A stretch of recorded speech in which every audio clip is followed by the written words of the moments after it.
নমস্কার বন্ধুরা, আমি লাস্ট যে ভিডিওটা দিয়েছিলাম যে এসআইআরে হিয়ারিংয়ে যখন আপনার ডাক পড়বে আপনি ঠিক কীভাবে প্রমাণ করতে পারবেন যে সম্পর্কগুলোকে আপনি এস্টাবলিশ করতে চাইছেন। তো সেই ভিডিওতে অনেকগুলো কমেন্ট পড়েছিলাম, তার মধ্যে আরও কিছু কমন প্রশ্ন পেলাম যেগুলো নিয়ে এই ভিডিওটাতে একটু আলোচনা করার চেষ্টা করব। তার মধ্যে একটা খুব কমন প্রশ্ন হলো যে তাদের কিন্তু অনেকেরই 2002-এর ভোটার লিস্টে নাম নেই, কিন্তু তার আগের পুরানো ভোটার লিস্টে নাম আছে। এক্ষেত্রে তারা কী করবেন? একই ধরনের প্রশ্ন আরও কিছু পাচ্ছি, কিন্তু একটু অন্যভাবে। যেমন ধরুন সেই ব্যক্তির 2025-এ নাম আছে, 2002-তে কিন্তু তার বা তার পরিবারের কারুর নাম নেই, কিন্তু তার পরিবারের কোনো আত্মীয়ের নাম 2002-এর আগের যে ভোটার লিস্ট আছে সেখানে কিন্তু পাওয়া যাচ্ছে। তাহলে সেক্ষেত্রে তেনারা কী করবেন? এটা নিয়ে এই ভিডিওতে মেনলি আলোচনা করার চেষ্টা করব। প্রথমেই বলি কেন নির্বাচন কমিশন এই 2002-এর লাইনটা বেঁধে দিয়েছেন।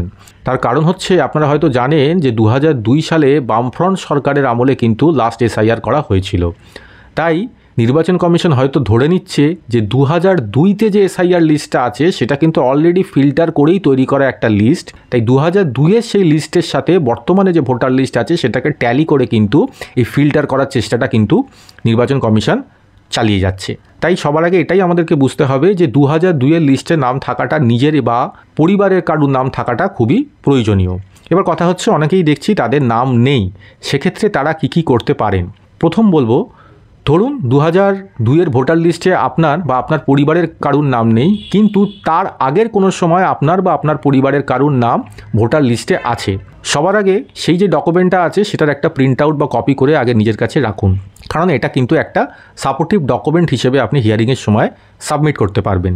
এছাড়া 2002-এর আগের কোনো পেপারস যেগুলো আপনাদের কাছে আছে, ধরুন voter card, ration card, government ID বা আপনার কোনো জমি বাড়ির দলিল বা এই ধরনের যে সমস্ত তথ্যগুলো আছে, যে 11টা তথ্য কমিশন বলেছে, সেগুলোর কিছু কিছু যতগুলো সম্ভব অ্যাকচুয়ালি আপনারা নিজেদের কাছে রাখুন, যাতে সেগুলো আপনারা হিয়ারিংয়ের সময় সাবমিট করতে পারেন।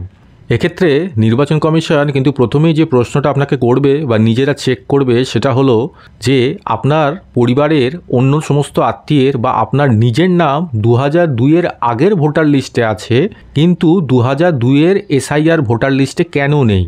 এই প্রশ্নের উত্তর আপনাকে দিতে হবে এবং সেই রিলেটেড সমস্ত রকম পেপারসও কিন্তু আপনাকে সাবমিট করতে হবে।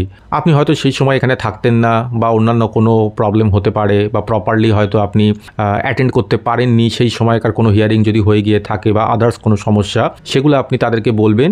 কিন্তু যাই বলুন না কেন, পেপারস কিন্তু আপনাকে সাবমিট করতে প্রপারলি হবে। নেক্সট ভিডিওতে এইটা নিয়ে আলোচনা করব যে নির্বাচন কমিশন যে 11টা বা 13টা নথির কথা বলছেন সেটা কার ক্ষেত্রে কখন প্রযোজ্য। কারণ এই 11টা নথি যে সবার লাগবে তা নয়, আবার কারুর ক্ষেত্রে একটা লাগতে পারে, কারুর ক্ষেত্রে 3টেও লাগতে পারে। তো কার ক্ষেত্রে একটা নথি লাগবে, কার ক্ষেত্রে কিছুই লাগবে না, আবার কার ক্ষেত্রে মাল্টিপল পেপার সাবমিট করতে হতে পারে, সেটা নিয়ে একটু ডিটেলে কিন্তু পরের ভিডিওতে আলোচনা করার চেষ্টা করব। চ্যানেলটি ভালো লাগলে সাবস্ক্রাইব করতে ভুলবেন।